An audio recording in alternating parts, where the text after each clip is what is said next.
2 minutes to the top of the hour. Thank you for choosing NTV Uganda this Saturday, the 22nd day of August 2026. I'm Mildred Bedun, together with Susan Mjawananda on Sign Language. Here are the day's top stories. NTV Weekend Edition. Brought to you by DFCU. Going further together. Tonight, 1 year since several National Unity Platform supporters were arrested and charged with carrying out unlawful drilling, the judiciary has rejected accusations by lawyers that the delayed prosecution is politically motivated. Much of this could be the readiness of the prosecution to bring witnesses on board. Government is moving to strengthen collaborative and electronic procurement as part of measures to improve efficiency, curb wastage, and ensure value for money in the implementation of the 2026-2027 national budget. What we are doing is you are no longer having that discretion.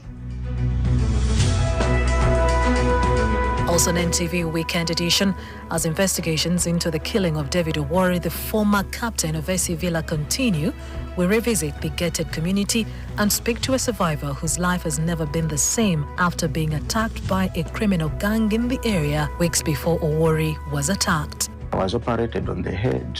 I had a blood clot. And beyond the debate over the classification of Uganda in terms of economic status by institutions like the World Bank and the Ministry of Finance, we find out how people in Kampala City who earn less survive when their income is hardly enough to afford basic needs like housing. We just collect some money. When it reaches like 500, then I send to the where they get from me, my car goes from there. You are watching NTV Weekend Edition.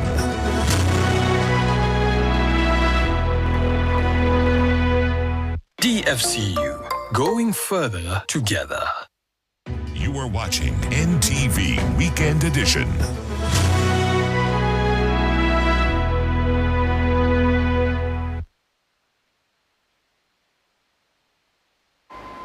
Thank you for joining us once again. This is NTV Weekend Edition. We do start off with National Unity Platform Party supporters Achille Chivombi, Edward Sebufu, alias Eddie Mutwe, and others were charged with organizing unlawful drills. Their trial is yet to begin. The case was adjourned again yesterday, with prosecution saying it was not ready to proceed. While defense lawyers believe the handling of the case may have been political influence, the judiciary rejects that accusation. Defense lawyers now question whether the repeated delays are undermining their clients' rights to a timely trial.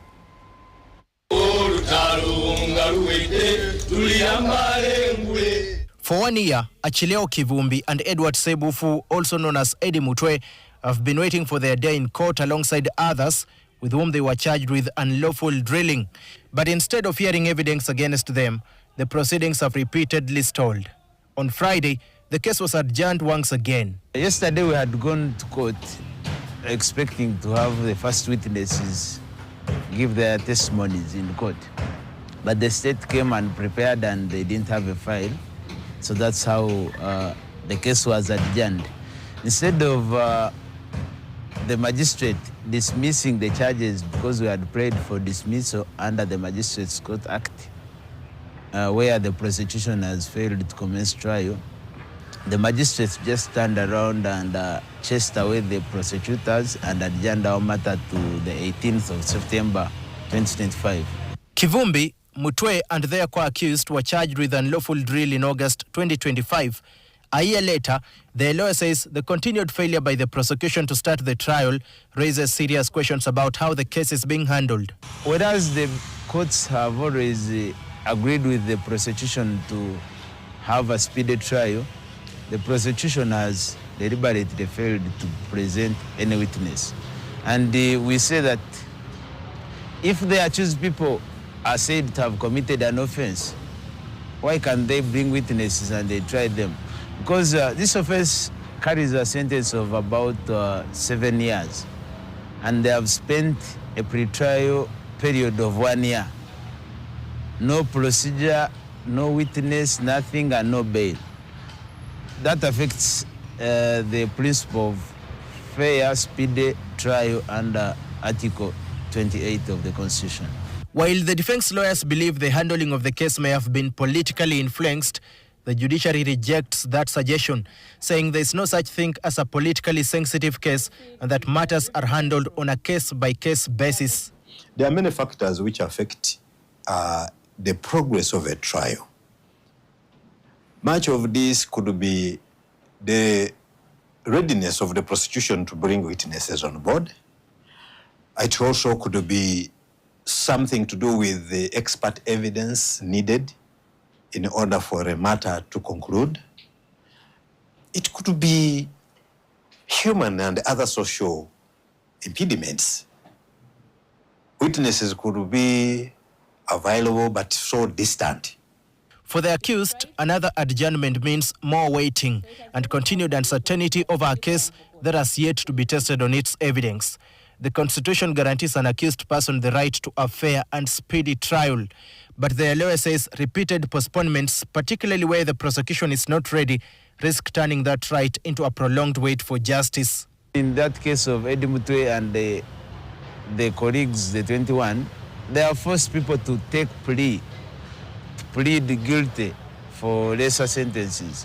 But even those ones who say they are innocent have not been given any chance to have them on a trial, and maybe they find them guilty or not guilty. We are not about the result, but we are about the process.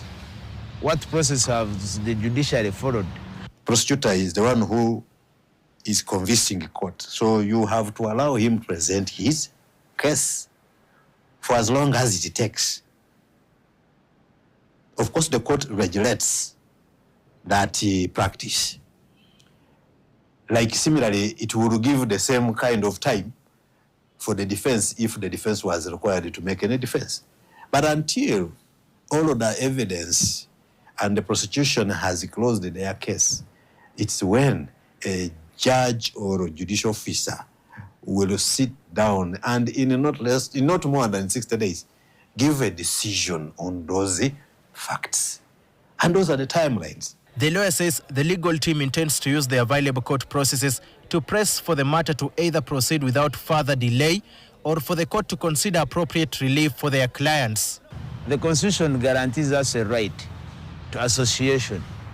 So if they say that by the NUP people meeting and having a discussion in their own way becomes an offense, it means they are violating the Constitution that guarantees that right. And remember, the bad thing is that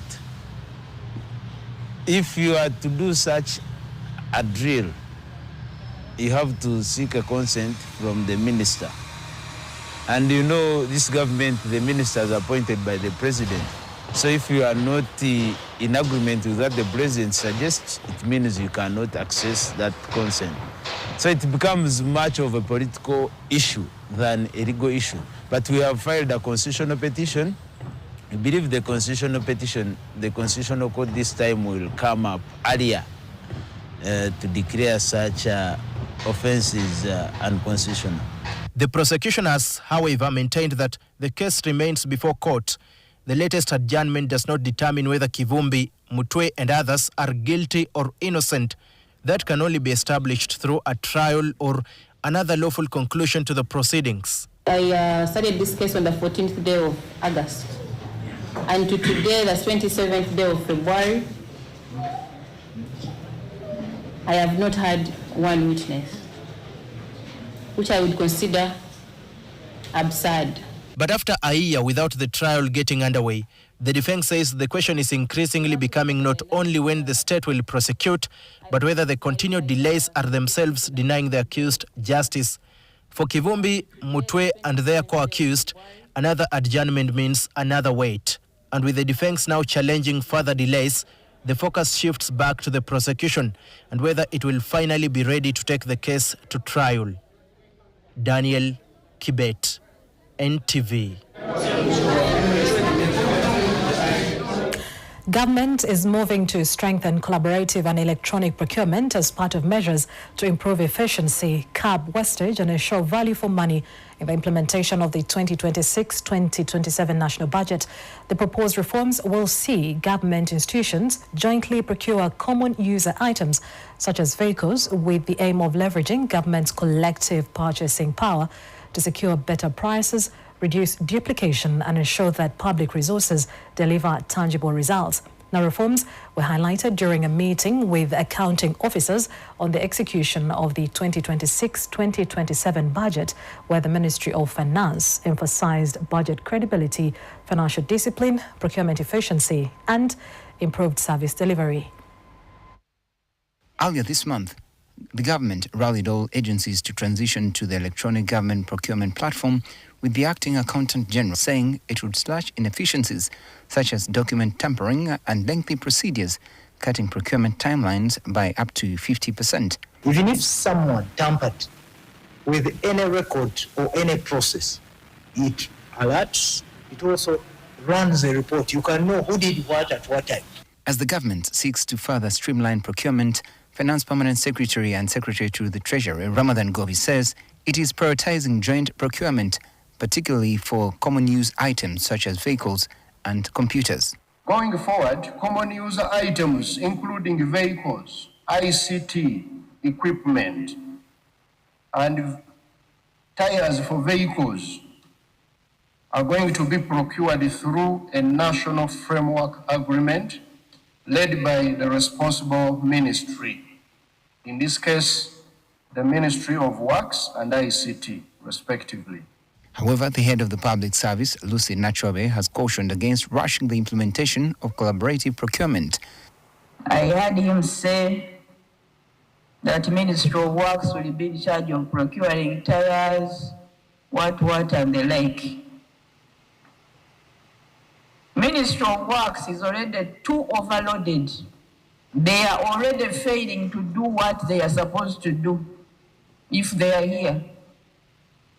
So you can now not add on more work on them. That will cripple other ministries, but also cripple them further. Gobi, however, laid any fears, noting that MDAs will still have to procure for themselves, but using a standardized framework by the lead agencies. The lead agency is going to sign the framework contract. Is going to negotiate and sign the framework contract with the standardized prices or price ranges. And then the budgets, the call-off orders are going to remain with the MDAs. You are the ones to procure. But what we are doing is you are no longer having that discretion on choosing whom to procure from and so on, because we want also to enjoy economies of scale. So Ministry of Works or Ministry of ICT for ICT equipment is only a lead. They solve the issue of multiple adverts, multiple evaluation processes, but also come up with standards, standard specs and standard unit prices. For Dr. Isaac Chaligonza, the Commissioner for Procurement Policy at the Finance Ministry, the Ministry of Works is expected to play a key role in developing standard costs for common requirements, a move he says could help government operate more efficiently while reducing opportunities for corruption. We shall save time, we shall have standard specifications, and generally have economies of scale in terms of reduced unit prices.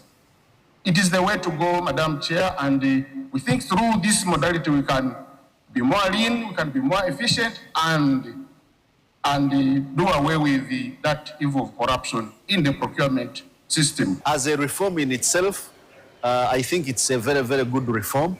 Why should one ministry buy a car at a different price from another ministry? If they do it framework without causing unnecessary bureaucracy and causing more inefficiency in the centers that will be doing the collective procurements, I think it's a very, very good reform, and we hope it is going to improve efficiency of procurement, standardization, and value for money for government. Meanwhile, Head of Public Service Lucy Nachobi has challenged accounting officers to take a leading role in the fight against corruption. Leakages, misuse of public funds, inflated procurements, fictitious payments, and conflicts of interest waste these scarce resources, and they also erode the public confidence in government institutions.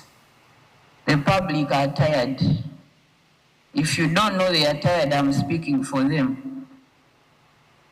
And this can be brought to the end by the people in this room. I'm Benjamin Jumbe, NTV Weekend Edition. Now, Machinja Division in Kampala is increasingly becoming a hotspot for violent robberies, with residents living in fear of attacks, particularly in the evenings. The division is also where former Villa football captain David Owori was recently attacked, robbed of his belongings and severely beaten. He later died from the injuries he sustained. Yesterday, 4 people accused of taking part in Owori's killing were charged with murder and remanded to Luzira prison. As investigations into the case continue, we visited some of the communities in Machindye where residents say violent attacks and robberies have become a growing concern. Take a look. Residents described some parts of Machindye as dangerous, particularly after dark, with criminals allegedly taking advantage of poorly secured areas and hideouts to attack unsuspecting people. One of the survivors we spoke to was attacked weeks before David Owori's death. Because the case is still under investigation, we will protect his identity. Throughout the script, we will call him Mukasa. He was returning home after playing football at about 8 p.m. on July 1st. He says he was only about 20 or 30 steps from his home when he received a phone call from someone he expected to meet. Before he could reach home, he was struck from behind. He does not remember who hit him or exactly what happened afterwards. The next thing he remembers is waking up in hospital. On the first, then on the third, that's when I realized I'm in hospital. So, being that I work with people and I'm at some level of leadership, so I asked them in a joking manner, why are you guys not at work? Mukola chiwano. So, they all first got scared. Then when I looked at their faces, because I was lying on the bed, they were like, we've come to see you, you're in hospital. So I'm like, no, we are not in hospital. He had been taken to several health facilities before eventually being admitted at Nsambia Hospital, where he spent about 2.5 weeks. I was operated on the head. I had a blood clot. My left jaw doesn't operate well to date. My eyes keep changing. Today this one pains me, the side pains me. So they keep alternating. And sometimes struggles to remember or pronounce certain words. Eating can also be painful, particularly when he uses the left side of his mouth. Very hot or cold drinks are difficult for him to take. He says he also lost his phone, keys, and some money during the attack. He says the medical bills alone ran into millions of shillings. He continues to go for medical reviews, normally every 2 weeks, although doctors have advised him to return earlier whenever his condition worsens. The attack has changed how he views security in the neighborhood. This is where he was attacked from, about 100 meters away from his home. And the reason that it was quite easy for the attackers to do whatever they did is that this place has a lot of abandoned buildings. And from what the area LC1 said, they are hiding places for the persons who commit this crime. He believes residents cannot leave the responsibility entirely to police and other security agencies. He wants landlords and tenants to work together to install security lights in dark areas, while residents should also participate in village meetings and remain vigilant. He would come pass by, talk to us, the residents here, and he would ask people at least a few questions. How did you come here? Have you visited the chairman? Have you visited, do you know who the chairman is? A few questions there. And apart from these instances that have happened the last 2 months, this wasn't really a bad place. Then the chairman, the Nabachara, and the secretary, at least for those ones, they keep going through. My appeal is both on us as the locals or as the residents of this village. I want to support the leadership in terms of attending whatever they call us for. That is one. Two, I would ask the landlords and the tenants to at least to solicit some money and we put some security lights to avoid those dark spots. He is not alone. Other residents also describe similar attacks, accusing groups of young men of targeting people as they return from work or go about their daily activities before robbing them of their belongings. The residents say what worries them most is that some of those allegedly involved in the attacks are people from the same community. Residents say the situation has become so serious that some people now worry whenever a family member is returning home late. Community leaders say the insecurity is also affecting their daily lives, forcing some residents to take extra precautions. The local leadership says it is already trying to mobilize residents and security agencies to respond to the growing concern. The LC1 chairperson says the neighborhood presents particular security challenges because many homes are enclosed by high walls and gates. This is one of the areas where you find a lot of residents within. These residents are mostly inside residents, where I mean they have gates, walls, so it is at times it's difficult some people to hear what is taking place along the roads. He says attackers can come from outside the area, strike people along the roads, and quickly disappear. This area, the last one they have caught. When you hear from them, they are from far place.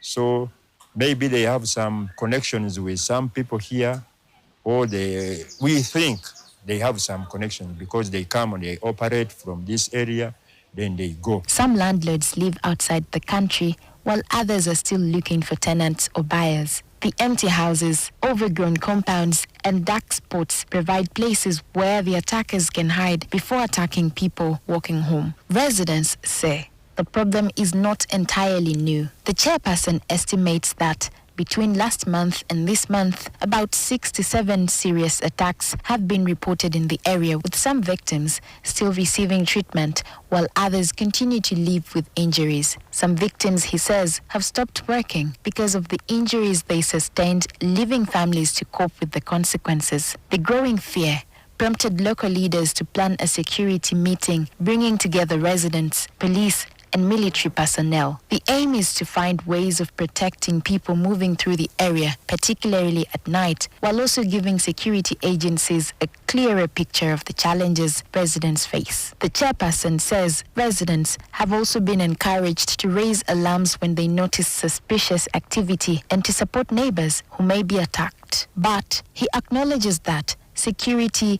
cannot be solved by police alone. Lydia Feli Akulu, NTV Weekend Edition. Well, that report from Feli Akulu wraps up the first segment of NTV Weekend Edition. But here is more of what you should expect when we return. Still to come, dubbed the yield champion, Naro researchers have begun harvesting seeds of newly released potato varieties that combine high productivity and consistent performance to promote organized production and contract farming.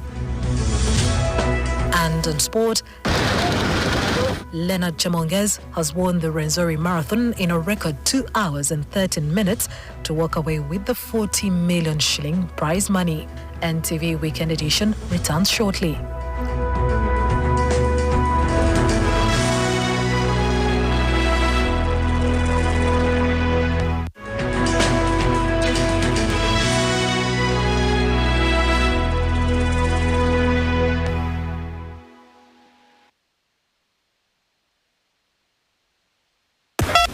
Hello, Mr. Mukasa. Hello, how are you? I'm okay, sir. Are you the broker? The original one. I was told you have very good rentals. That is right. How many bedrooms do you want? I want 3 bedrooms. Okay, did I tell you of the price? Yes, of course. 500,000. No. This side, the salary went a bit high. Why? Because the paint we use is of good quality. So the place gained the value. Which paint? Global paint. How? For the ceiling, for us we use global mat. And for the inside walls, we use global silk vinyl. Okay, tell me about the outside walls. Outside we use global weather coat emulsion so that the walls don't peel. I'm really impressed. The precision you put while painting, I'm willing to pay any amount. That is true, because here for us quality is paramount and the place becomes umiti. Global Paint, a reliable product. Can I have a light, please? What is this? Castle Light, the best testing light. Try it. Try it, try it, try it. Da, da, da, da.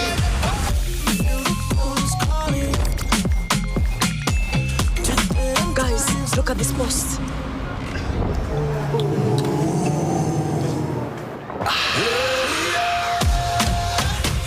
Nothing hits like extra cold. Castle Light. Try it.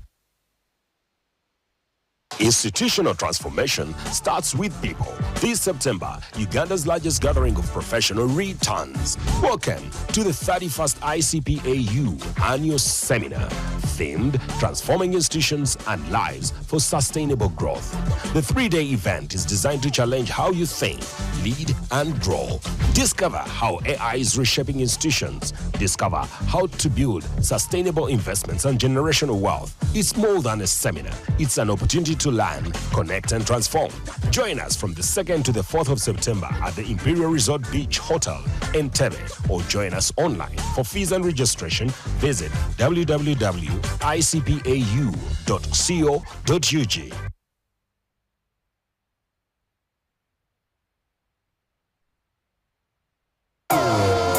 New Tusker Premium Cider.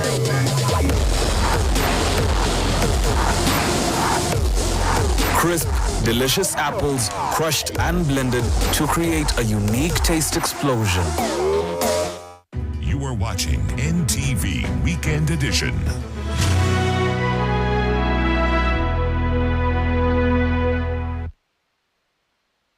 Welcome back. Continuing with NTV Weekend Edition. The chairperson of the Committee on Commissions, Statutory Authorities and State Enterprises, Muwadda Nkunyingi, has said all the entities that are supposed to be monitored by the Accountability Committee, the accounting officers will have to appear before to answer to queries in the audit reports as the law stipulates. His comments come after it was discovered that several entities were shielded from appearing before some committees, especially in the 11th Parliament. Muwadda spoke to our reporter Juma Kiria in a one-on-one interview. With us here, we are with the chairperson of the Committee on Commissions, Statutory Authorities and State Enterprises. Is carrying out accountability queries on different entities as provided in the Auditor General's report of the year 2024-2025. Honorable Muwadda Nkunyingi, we want to understand, so far how many entities have you interfaced with and what are you looking out for? Our target is to invite and interface with all statutory authorities, commissions and state enterprises. Procedurally, to streamline our work, we found on table an administrative guidance that had been issued by the Speaker of the 11th Parliament that had, by implication, exempted a number of entities. And that was midway inquiries when the Right Honourable Leader of Opposition, George Senyonyi, was by then chairperson, and some entities thereafter used that cover to abscond from invitation and summons by the entity, and neither did they appear to another committee. But as well, appearance to a committee is not by preference, it is by law. The Speaker also came up and cleared or guided on our written letter by saying that no accounting officer should hide under him The rules are very clear, and the Speaker has also been very supportive in enforcing the rules. Maybe as the chairperson of the committee who would want to understand, why would an entity or an authority or a commission seek for a shield from the Speaker? For those who have recently read to the Speaker, it is up to the Speaker to reveal the names and identities. But in his revelation, he ended that these are accounting officers. And so I wouldn't wish to quote the further than that. But equally for us, as we proceed with our investigation, those entities that wish to hide under that cover will be part of our findings. Because it was part of a process of our parliamentary summons. We show cause that we summoned. I'm not at liberty to disclose that now, but it will form part of our finding that whereas this was this, we later had this and this. But what is your observation so far? How has been the funds, public funds, been used by some of the entities that you've interacted with? I think what is even interesting is that some entities give us very interesting responses. And then they could respond that we have never been invited. We have not been appearing. Why are you inviting? Why are you inviting us? What shall we answer? Now, some entities and accounting officers are very interesting. Whereas the law provides that the Minister of Finance lays before Parliament a list of accounting officers. It is true that some entities have never appeared before any parliamentary committee, but that doesn't form an excuse within the law, and it's not tenable. We have been advising them that once summoned, it is their role to seek support and assistance from their other user departments or other accounting officers in terms of guidance on how to respond.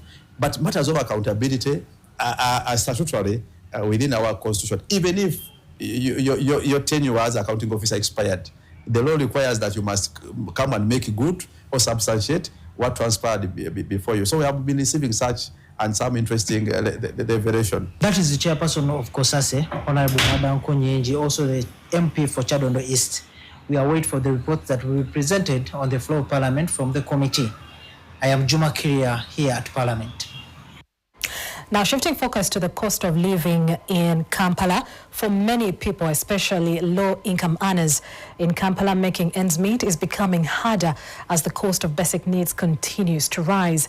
From rent, food, transport and school fees, many of them say their incomes are simply not enough to cover their daily expenses. 2 months after President Yoweri Museveni declared that Uganda had crossed into lower middle income status, the World Bank continues to classify Uganda as a low-income economy. But beyond the debate over economic classifications, how do people in Kampala survive when their income is not enough to meet the rising cost of living? It's a global phenomenon, I think, since COVID. Whereas the global economy has been on a recovery trajectory, there have also been challenges. You see the war between Ukraine and Russia, the war between the US, Israel, and Iran. All these things have an effect of disrupting global supply chains, increasing the cost of production, increasing the cost of inputs. For many low-income earners, rising costs of rent, food, transport and school fees are putting more pressure on their incomes. This has been worsened by higher taxes, including 200 shillings more per litre of fuel, 100 shillings more per kilogram of sugar, and 200 shillings more per litre of cooking oil. James Olinga is a salesman at a furniture solutions company. He has earned 400 shillings a month for the past 6 years. He is married and a father of 2. We asked him how he manages to support his family on this income. Olinga broke down his monthly expenses for us: rent, school fees, food, transport, and the money he sets aside for daily household needs, locally known as Sente za Kameza. When added up, his expenses come to more than 3 times his monthly salary. My madam also, she understands the situation. Immediately when she gets her money, we normally share. She can even get before me. When she gets before me, we can use her money.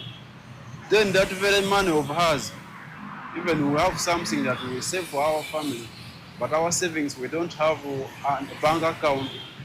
We just collect some money. When it reaches like 500, then I send to the village, they get from me my cargo from there.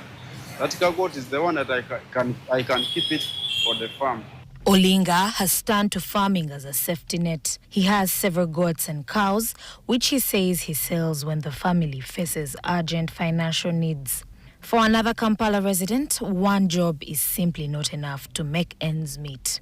A 30-year-old waiter who asked to remain anonymous earns about 500,000 shillings a month and supports 3 women who have children with him. I don't live with them. Yeah. They're with their mothers. No, they're all. So do you parent for each mother? Yeah. During the day, he works as a waiter. At night, he distributes shisha to different bars around Kampala. He says the pressure of meeting his daily needs has left little time for sleep. In most cases, if you want soft life in Kampala, you have to, like, I have like 3 to 4 jobs I do in a day. So you have to be like creative. You should be like, learn how to save the money that you work for. You save for the future. These stories reflect the difficult choices facing many low-income earners in Kampala, where the cost of basic necessities can quickly outpace monthly incomes. For low-income workers, rising food and transport costs put more pressure on their budgets.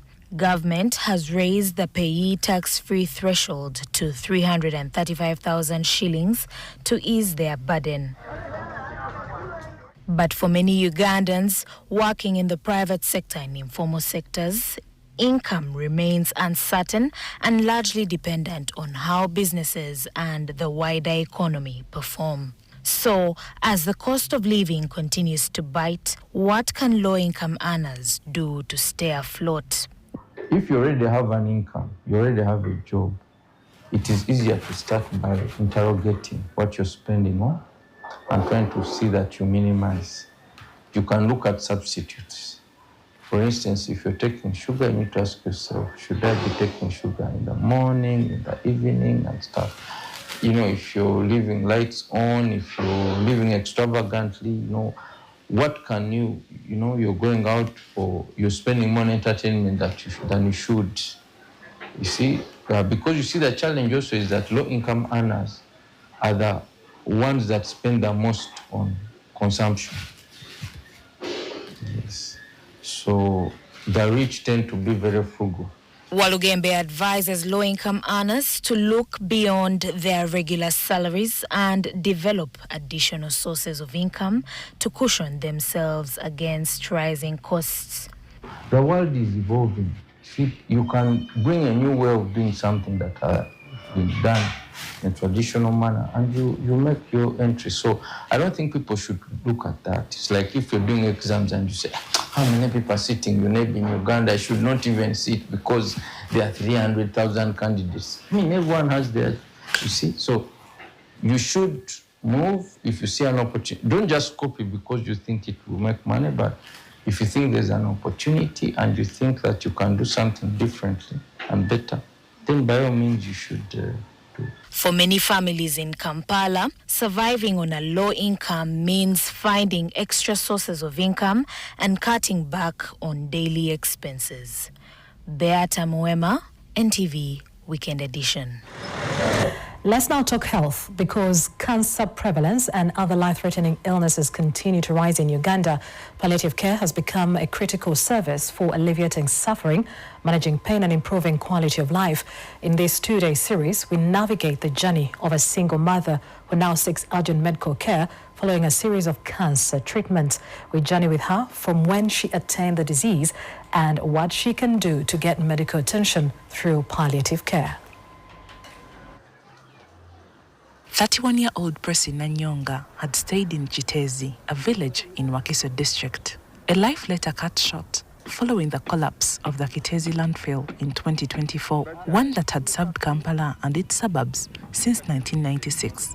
Nanyonga lost all she had, forcing her to join other survivors of the landslide to the organized camps, a place she stayed at for 2 months. The following year, she noticed a swollen lymph node developing beneath her armpit. Kutandika ne January nenfunamu ekintu mu nkwawa kyazimba mu nkwawa Nentandika nengamba mama wange ne mugambya nina ekinyama mu nkwawa kinnuma nangamba jangu ene ejjinja balongoosezza abantu ne bawona. Ensooka ne ŋŋenda mu main hospital ejjinja. Ne bankozesa ebintu kola kino test zonna ne nzikola bangamba bagenda kunnongoosa nga tebannongoosa. After spending a while at Jinja Hospital, she was told they could operate her at a cost of 500 Ugandan shillings, but later opted for Mulago due to its minimal fee. Ate nagwe nakubirako nangambye Mulago kya mitwalo 3. Nenzigye Mulago nga nkima ekifaananyi kuba nababuuza nti wengenda nendeeta ekifaananyi ekyo munannongoosa ne bangamba tugenda kukulongoosa. Bwe najja e Mulago ne bangamba ffe tetujja kuwa kifaananyi wabula tandika buto. Natandikira ku dento gundi waggulu ku dento e Mulago ne ndaba dokita nangamba genda okole scan. Nanyonga was operated but was told by the doctors that they could not cut the swollen lymph node in her armpit fully. She recalls that the lymph node was diagnosed and told that she has cancer, something that was hard for her to believe. Okusala okwasooka ne kiremerayo n'asalako kipiisi n'agamba kiremeddeyo kinene kiri wala. Ningenda wansi eyo e Mulago ne bakikebera. Bwe naddayo nangamba mulimu kansa, akawuka ka kansa. Embeera teyali nyangu bye nayitamu. She was advised to start her tests at the Uganda Cancer Institute, something she did before being told to also check her left breast to see if it had spread there too. Namala nansindika waggulu Cancer Institute. Ebyayo byonna bya ssente, test nezifuuka test, kola kino, kola kiri, kola kino byonna ne mbikola. Ate bwe natuuka senior doctor nangamba nedda, ddayo okole ebbeere. Tuyinza okulowooza nga ne mu bbeere akawuka kakola ki? Kaatambula. Ningenda ne nkola ebbeere ne balikebera ne bangamba mulimu namwe akawuka ka kansa. Byanga mulimu akawuka ka kansa nangamba naye kiba kirungi ne tulisalako ne tutangira. After several weeks, Nanyonga had several tests in the stomach too before getting another operation. She was advised to continue with her chemotherapy along with tests on her heart. She recalls that the first doses were free of charge, but that the fourth dose had a charge, something she could not afford. Banongosa endo okudengulwa ate nga nze nkiwunyama nkiwuliramu ekiri. Ati dokita nangamba ddayo kebera omutima. Nengenda mu mutima ne bakebera buli kimu. Nenvaayo. Dokita oyo nangamba mukubizzaayo awo ne bampa eddagala. Ne ndifuna doozi 3 free. Lyasooka ne linkolera. Okuddayo okandibadde nga doozi ey'okuna ne bangamba nina oddigula. Ddagala teririiyo. Due to the expenses of the medical bills, Nanyonga had an opportunity of being partly funded by a hospice in Jinja that partly still funds her medical bills. Ekyo kimuli eddagala kiri eyo Jinja bakiyita hospice. Bakugamba okunoonya ekitundu. Naye nga mbutuufu tolina wogenda kukola ki? Kuzijja. Natuuka n'owaayo ekifaananyi kyange ku kyalo. Despite enduring the pain, Nanyonga thinks the pain might have started from the family planning methods she used. She fronts pain in finding bills to cater for her medication and other responsibilities. Kwanga nakosaako kano akantu wano. Kano ka family kano. Kati we nagenda ate nosamala nako bbanga omukono ne gutandika okunnuma ndowooza zaali mu wiiki nga 2 nengamba mukwano gwange nga mukono nga gunnuma nenzaayo ekkomamboga ne bakajjamu.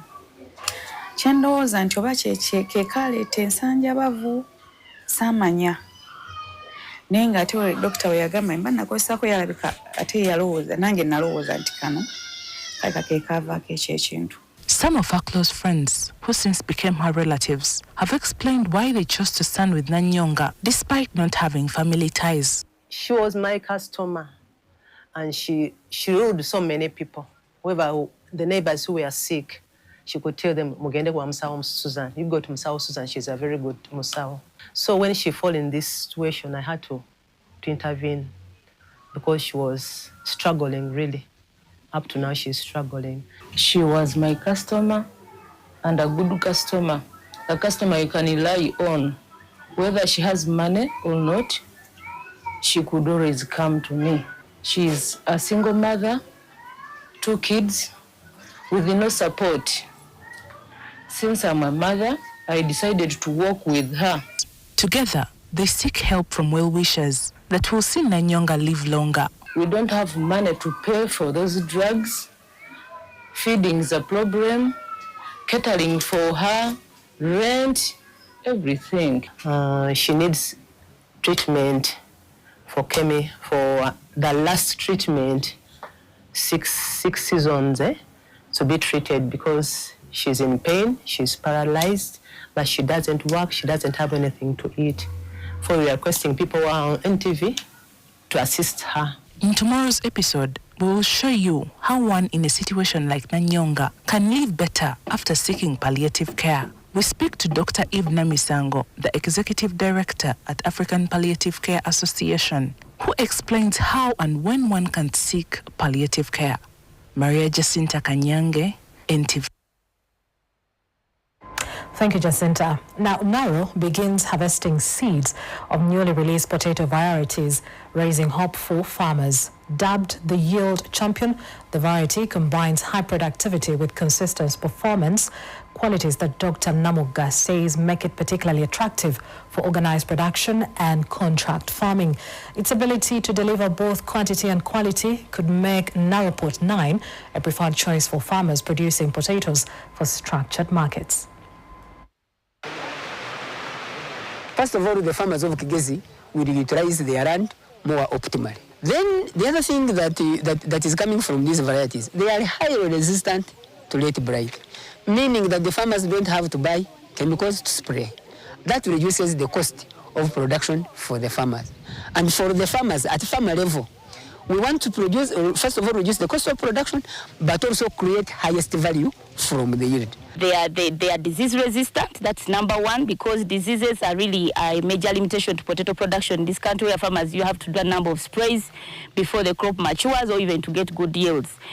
We tested these varieties before release, and we can confidently say you can grow them amid this late blight pressure without spraying and get substantial amount of yield from them compared to other varieties. Pink. So for crisp pink, we took our samples to SAMS. SAMS received the samples and they were able to do the testing, and they gave us recommendations of these varieties. And out of the 4, they recommended 2 for mass production. That was Naroport 10 and Naroport 9. They are resistant to drought. And I calculated averagely, I could get about between 9 to 11, 13, 12 tubers per plant. With this new variety like Naroport 7, of which we have been told that the dormancy is just 2 months, we are really very much eager to get it. So I don't know how long it will take, but the farmers behind us, farmers in the cooperative and society, they have expressed their interest to get this seed as soon as possible. The challenges that we've been encountering lately, it is the scarcity of Irish potato. This activity that has taken place here, it has really helped us to even get to know about more varieties that we didn't know about. So we are going to sensitize our suppliers about it and how useful they are, so that they can also put it in use. From that, fashion is more than just clothing. It is a powerful expression of identity, creativity and culture. Nearly 25 years after Santa Anzo retired from the fashion industry, she is looking to return to the business. With talk around youth employment and entrepreneurship, Beata Mwema asks if she is still a timely voice on the importance and economic potential of the country. Anzo also speaks about the much anticipated return of Uganda International Fashion Week after a 6-year hold. Behind the Uganda International Fashion Week 2026, and our papa is Santa Anzo with 25 years of experience in the fashion industry. You're talking 25 years officially as Ara Papa, 23 years officially as Uganda International Fashion Week, and then 30 years as Santa because I started as a model and then I morphed into a fashion designer, an employer, and creating opportunities, creating an industry. Where has Arapapa been? And a creative's journey is a reality journey. We do not hide behind circumstances. And yes, COVID was a real hard hit on us. I was also discovered with a very feminine problem, fibroids, which were overgrown and I did not know. We now had to revisit the vision, repurpose. What does that look like for an entrepreneur to produce in Uganda and actually make it as a fashion producer, as a brand? Because I love it. So I just can't stop doing it. Lots of challenges, I will say, but then again, we are able to meet them, every now and then. That means that you have to deal with realities of production. When you're manufacturing, it is no longer just the glitz and glamour, the beautiful clothes, but the flawless finish, the cut, and then the entrepreneurship behind it. Does it make money? It is a challenge that we love, and I've been facing it for 25 years, and I'm not stopping. So that means that there's a great promise, and we keep excelling. You deal with competition or saturation in the market with, let's say, second-hand clothes or UKUs. We are proudly made in Uganda, designed in Uganda. Our story is unique, and that's our competitive advantage right there. We are the pearl of Africa. And so when you create from this background, the background of our culture, our traditions, who we are as a proud people, there is no stopping. Some of the challenges, you as a master in the creative industry that you've seen, that maybe a young entrepreneur or a young brand will tell you that I'm done talking challenges. I mean, I've talked challenges for 25 years officially. I've confronted every leadership, every office, from the lowest to the highest in this land. There's nowhere I haven't been. You know that I'm the holder of the first prize Presidential Transformers Appreciation Award that was given to me by His Excellency the President. That means that we've hit the highest mark locally. Globally, we've been hosted by governments. We are partners of the Department of Arts and Culture, the Republic of South Africa. They actually partnered with Uganda International Fashion Week to promote Ugandan fashion. Why? They've been seeing this young girl since 2006, when I was, 25, 26, trekking down to Johannesburg to attend all their fashion weeks with so much interest. Why? I wanted to see how they got where they were, but also how to use that to develop my own industry back at home. And we are now on a journey that we've embarked on that is a transformational journey. It is a movement. There's no stopping us. Movements transform lives, and that's what we are doing. And we are proud to be also associated or partnered in our creative segment. There's a segment we call the Creative Program, and that's specifically for young people between the ages of 15 and 35, mostly, women and girls. We give about 30% participation to the men as well and boys, but this is meant to literally skill, mentor, tutor, move them from just being creatives with a passion into industry, into business, so that now their art earns them a living. Yes. And that's the journey that we are in. We have a community right now of nearly 2,000 people on our webinar in our Uganda International Fashion Week community that we are mentoring, that we want to see as the next Santas, the next Arapapas, the next globe trotters representing our country. What should we expect, and what can we wait to see? It is amazing. I will say that we are also a partner of tourism in a way. So fashion is three main things. Fashion is art, but fashion is innovation. Fashion is tourism. And so we have a segment called Fashion Tourism, through which we are promoting the beauty of who we are as Uganda globally. We're doing that right from the platform of Uganda International Fashion Week down here in Kampala, but we also do that, in the 26 cities Arapapa has been, 27 now, Arapapa has been lucky to showcase art. And I will tell you that the other aspect is the trend. We are not in fashion just to look good, beautiful girls and boys, flawless dresses. No, we are in this for real business. Like I said, this is a $3 trillion industry. We cannot afford to miss out on that. Thank you, Santa Anzo of Papa and Uganda International Fashion Week. See you there. Thank you. Thank you.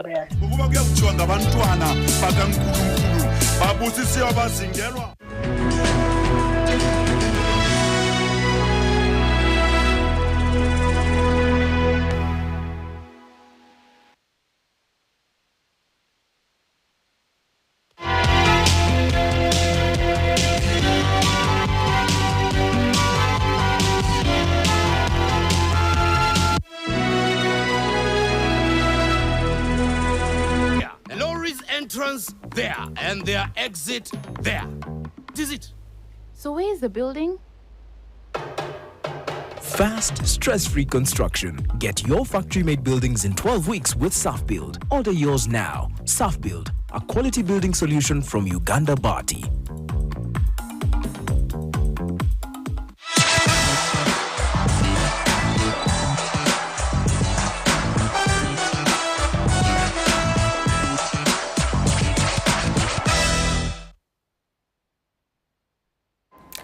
On to sport, we do start off with the Rwenzori Marathon, where Leonard Chemonges emerged winner of the marathon in a record 2 hours and 13 minutes to walk away with the 40 million shilling prize money.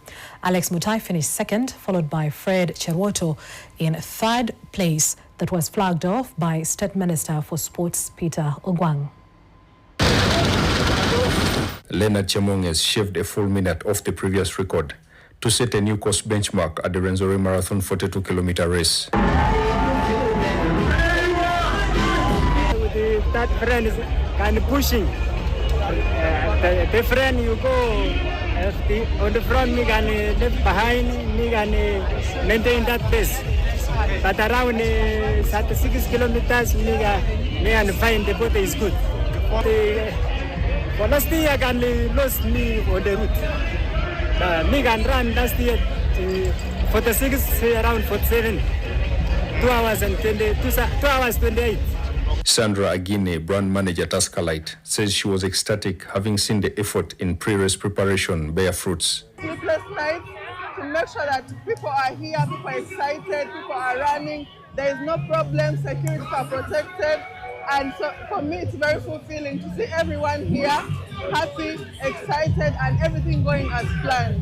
Former State Minister for ICT, Godfrey Kabyanga, says the marathon has changed the narrative around Kasese district. It was known for clashes, it was known for ADF, it was known for Ebola, it was known for Nyamamba flag and the Muvuku flag. So now know Kasese as the land for the most popular marathon in the country. Government recently injected 3.7 billion into the marathon.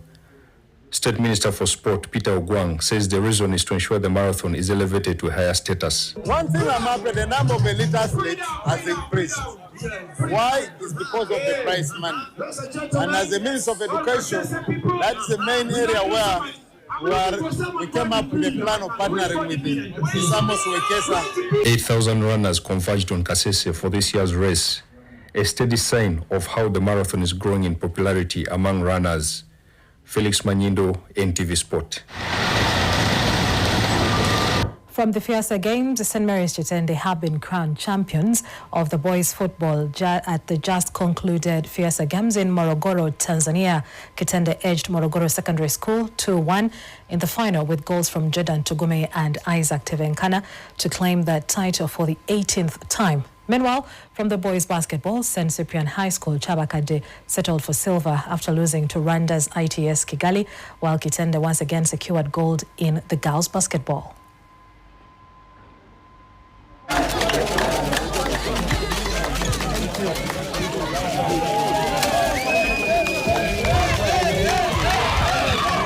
Marvin Kabito has a quick reaction.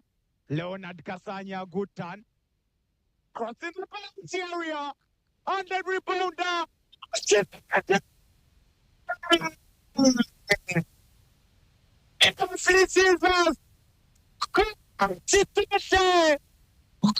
Uganda. And finally, the substitution.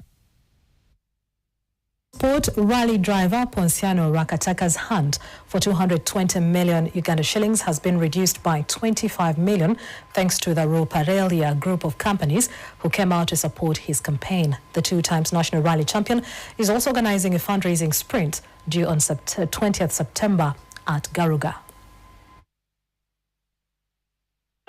Two-time national rally champion Ponciano Rakataka's hopes of returning to the sport were today reignited after a Ruparelia group of companies gave him 25 million shillings. The seasoned rally driver looks to acquire the late Rajiv Ruparelia's Volkswagen Proto car at a cost of 220 million shillings. He hopes to unveil the new car next month during the fundraising sprint at the Garuka racetrack.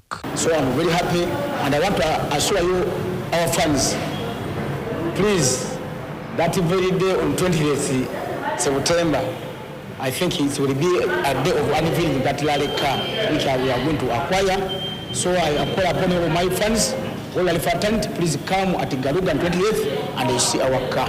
Rakataka will also be celebrating 25 years in the sport at his fundraising sprint. And also I'm going to be selling magazine Rakataka, the journey of Rakataka in 25 years. Those books will be sold on 20K.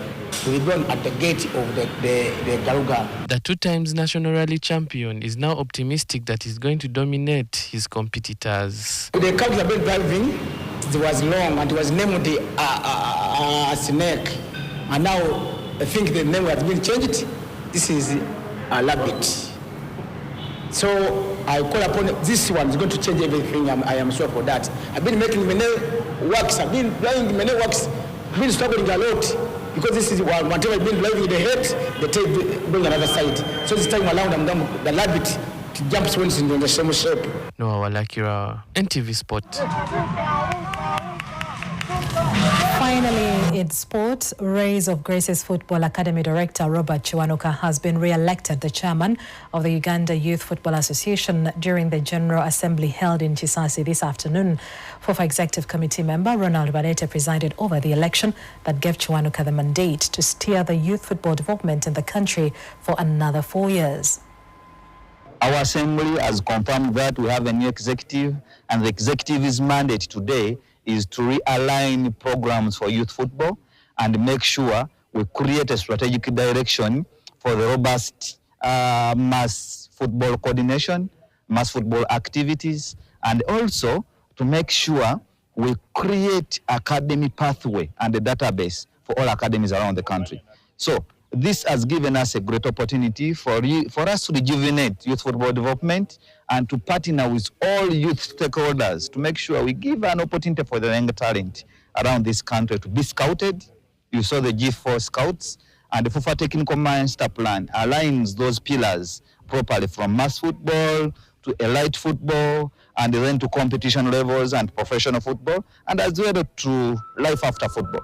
You heard also in my speech I talked about education together with football development. You know, these are some of the things that are going to align and emphasize the technical master plan as FUFA gave it to us, but as well to give players an opportunity to have a skill and survive after football. So as youth football, we are looking at that direction as well. We are looking at a strategic direction that is going to strengthen a player development pathway, players to know where to go, what to get there, and how to become elite players.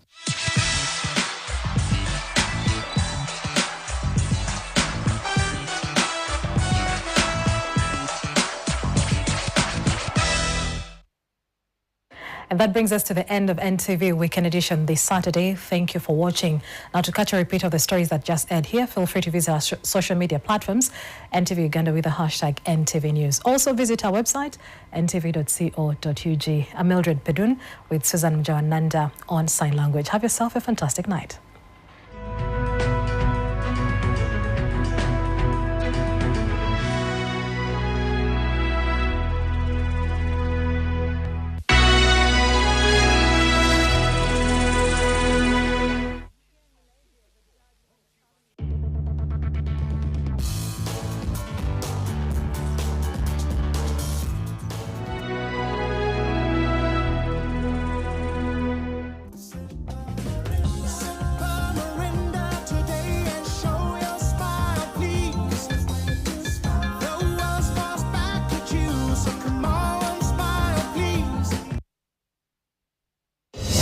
majority of you have been taking the back seat when things happen to you, when men try to impose certain negative things in your life.